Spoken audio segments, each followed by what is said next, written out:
ఇంకా ఏదైనా department of environment Alberta. ఓహో ఆల్బర్టాలో ఇది ఉందా లేదా, డిపార్ట్మెంట్ ఆఫ్ ఎన్విరాన్మెంట్ అంతే. You will see the major and you will assess okay which companies he has been worked. అర్థమైందా? ఓ మంచి మేజర్ కంపెనీస్లో పనిచేస్తే డెఫినెట్గా ఇప్పుడు ఫర్ ఎగ్జాంపుల్ 10 ఫ్లోట్ అయినాయనుకో, ఒక 4 మేజర్ కంపెనీస్లో పనిచేసిననుకో ఈ 4నే పిలుస్తాడు. ఒకవేళ మీరు పోయే కంపెనీ ఒక స్టార్ట్అప్ అయిందనుకో, మీరు ఎంటర్ అయ్యే కంపెనీ ఇంటర్వ్యూ చేసే స్టార్ట్అప్ కానీ చిన్న కంపెనీ అయిందనుకో, అప్పుడు వీడు హైరింగ్ మేజర్ కంపెనీస్లో చేసిన పిలవాడు, చిన్న కంపెనీ చేసిన పిలుస్తాడు. అందుకు నా ఎక్స్పీరియన్స్, నా అడ్వైజ్ ఏంటంటే మీరు పెట్టేటప్పుడు రిజ్యూమే మీరు పెట్టేటప్పుడు combination of major and minor companies పెట్టాలి. పెట్టేటప్పుడు అండర్స్టాండింగ్ వాడికి ఎట్లా వస్తుందో, చిన్న కంపెనీలో పనిచేసే ఎక్స్పీరియన్స్ ఉంది, పెద్ద కంపెనీలో పనిచేసే ఎక్స్పీరియన్స్ ఉంది కాబట్టి నాకేం ప్రాబ్లం ఉండదు అనే ఇంప్రెషన్ వస్తుంది ఎవరికి, hiring manager. So you must be very careful in writing the resume. So ఏది మారవాలి ఏది మారవకూడదు చెప్తాను చెప్పినా కదా. టైలరింగ్ ద రెజ్యూమే అని, జాబ్ డిస్క్రిప్షన్, ఈ పాయింట్స్ మారవాలి. ఇప్పుడు పైకి వెళ్ళి ఈ రెజ్యూమే కదా, ఇప్పుడు department of environment Alberta March 2011 to August 2012లో నేను ఇక్కడ పనిచేసిన చెప్పిన తర్వాత ఏ రెజ్యూమే ఎటు పోయినా కూడా నా రెజ్యూమే 100 రెజ్యూమేస్ వచ్చినా కూడా ఈ టైం పీరియడ్లో నేను ఇక్కడే ఉన్నా అనేది చెప్పాలి. ఇది మార్చారనుకో ఇంకా ఫేక్ అని తెలిసిపోతుంది. This is very important. అర్థమైందా? ఇది మట్టుకే మీరు చెప్పాలి. ఇక్కడ మటుకు టైలర్ చేయొచ్చు. ఇక్కడ మీరు కొన్ని దీనికి సంబంధించిన దీనికి రాయొచ్చు, ఇక్కడ మటుకు దానికి సంబంధించి దాన్ని రాయొచ్చు. ఇది కూడా మేజర్ చేయకూడదు, మైనర్గా. ఇప్పుడు ఫర్ ఎగ్జాంపుల్ 10 బుల్లెట్ పాయింట్స్ మీరు పెట్టిందనుకో, ఒక 3-4 బుల్లెట్ పాయింట్స్ లేదా ఒక 5 బుల్లెట్ పాయింట్స్ మ్యాక్సిమం ఈ జాబ్ డిస్క్రిప్షన్ సంబంధించి పెట్టాలి. అంతేగాని మెయిన్ ఆ టైటిల్ కానీ ఆ పీరియడ్ కానీ పెట్టకూడదు. మీరు ఇప్పుడు ప్రజెంట్ 3 years ఎక్కడ ఉన్నారంటే జీపీటీ గన్నవరం ఉన్నారు అంతే.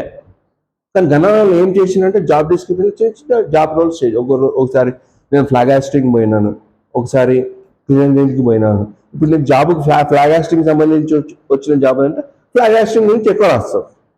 క్లీనింగ్ గురించి జాబ్ పోతున్నావు అంటే క్లీనింగ్ గురించి ఎక్కువ రాస్తావు.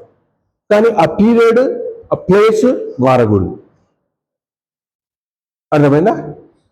That's it. అయిపోయిందా రెజ్యూమే? ఓకే అంతే బాబు. ఎవరన్నా ఒక్కరు రెస్పాన్స్ ఇస్తే what you understood. Last time ఈ పిల్లోడు ఇచ్చిండు, అన్ఫార్చునేట్లీ వాయిస్ రికార్డ్ కాలేదు, కానీ ఇట్ వెంట్, ఐ థింక్ ఈ రోజుకి 600 వ్యూస్ అయితే it went viral.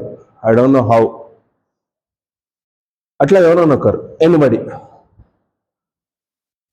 That's it. Important topic చెప్పినా నేను అనుకుంటున్నా. I don't know how you feel the importance of this, but 1% tell the ఇది.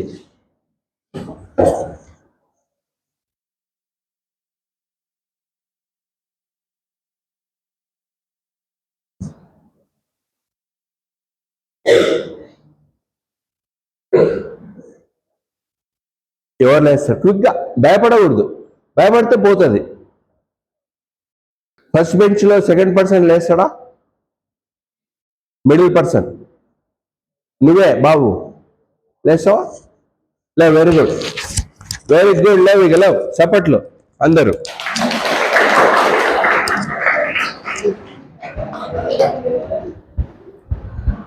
ఇట్లా చేయాలి, ప్రెజర్ చేయాలి మిమ్మల్ని. ఎమ్మెల్యే కొరకు నిలబడ్డా భయపడితే ఎట్లా? మంచి పిల్లలు.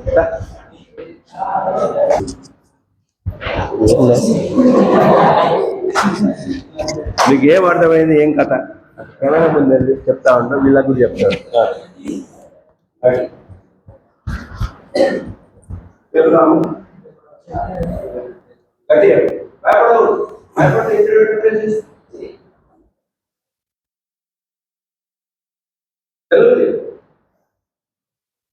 సార్ ఇప్పుడు బాగా ఎక్స్ప్లెయిన్ చేశారు తన రెజ్యూమ్ గురించి.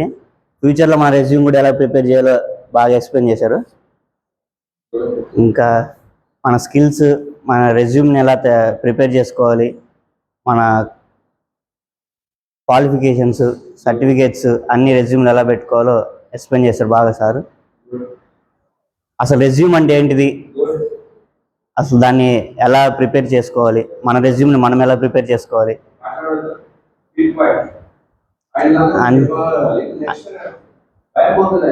అన్ని కీ పాయింట్స్ అన్ని చాలా బాగా ఎక్స్ప్లెయిన్ బాగా చేశారు. Thank you.